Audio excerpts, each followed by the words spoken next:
আসসালামু আলাইকুম। আশা করি সবাই ভালো আছেন। আমিও খুব ভালো আছি আলহামদুলিল্লাহ। হঠাৎ করে হাসপাতাল থেকে ফোন দিয়েছে আমার আজকে অপারেশন, তাই আমার তাড়াহুড়া করে আমি কোনো রকম আসলে রেডি হয়ে নিচে চলে গেছি।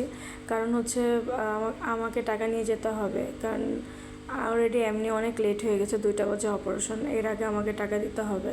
সো আমি আসলে রিস্কার জন্য দাঁড়িয়ে আছি। আসলে বিপদের পথ কখনই ফুরায় না, এটা বাস্তব। সো আমি রিস্কার জন্য অপেক্ষা করছি অনেকক্ষণ যাবত, বাট রিস্কা পাচ্ছি না। সো আর এখান থেকে আমাকে বারবার ফোন দিচ্ছে তাড়াতাড়ি আসার জন্য। আসলে আমি তো তাড়াহুড়া করে কিভাবে যাব যদি আমি গাড়ি না পাই। সো ভাবতেছিলাম যে হেঁটে যাব, পরে দেখলাম যে না, একটা রিস্কা আসতেছে, তো দেখা যাক সে যায় কি না। তাকে আমি ইশারা দিয়ে ডাক দিয়েছি, সে আসতেছে। সে ওই যে কত দূরে সে আসতেছে। ফাইনালি সে যাবে। অলরেডি আমি রিস্কে উঠে গেছি। দেন আমি এখন স্ট্যান্ডে যাব। স্ট্যান্ড থেকে সিএনজি রিজার্ভ করে দেন আমার চলে যেতে হবে, যেহেতু আমার হাতে বেশি সময় নেই।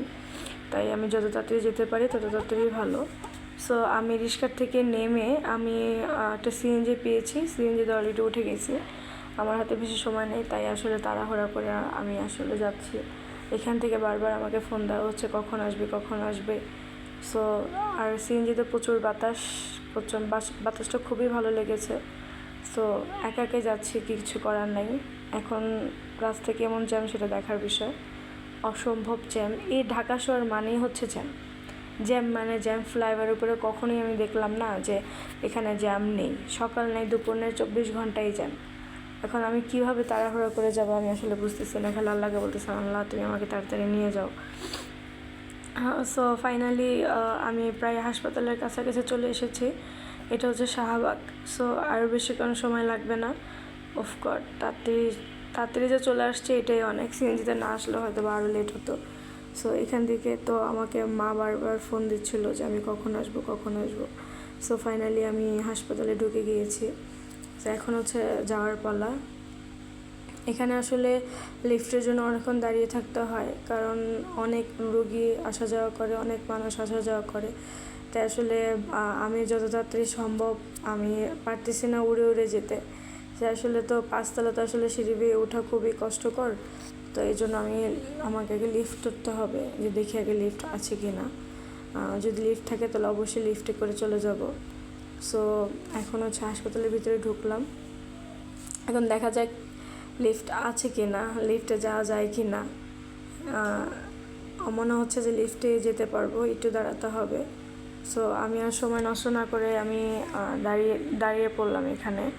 এখন দেখি লিফট কখন আসে। আল্লাহর কাছে বলতেছি, আল্লাহ তাড়াতাড়ি যত, মানে আল্লাহকে আমি অসম্ভবভাবে ডাকছিলাম যে আল্লাহ তুমি আমার সাথে থাইকো, যাতে আমার মার যাতে অপারেশনটা যাতে আজকে হয়। কারণ আজকে অপারেশন না হলে কালকে 26শে মার্চ।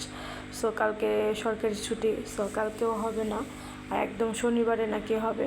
সো এর জন্য আমি আরও বেশি টেনশনে পড়ে গেছিলাম। সো ফাইনালি লিফটে এখন খুললো, লিফটে আমি চলে যাব।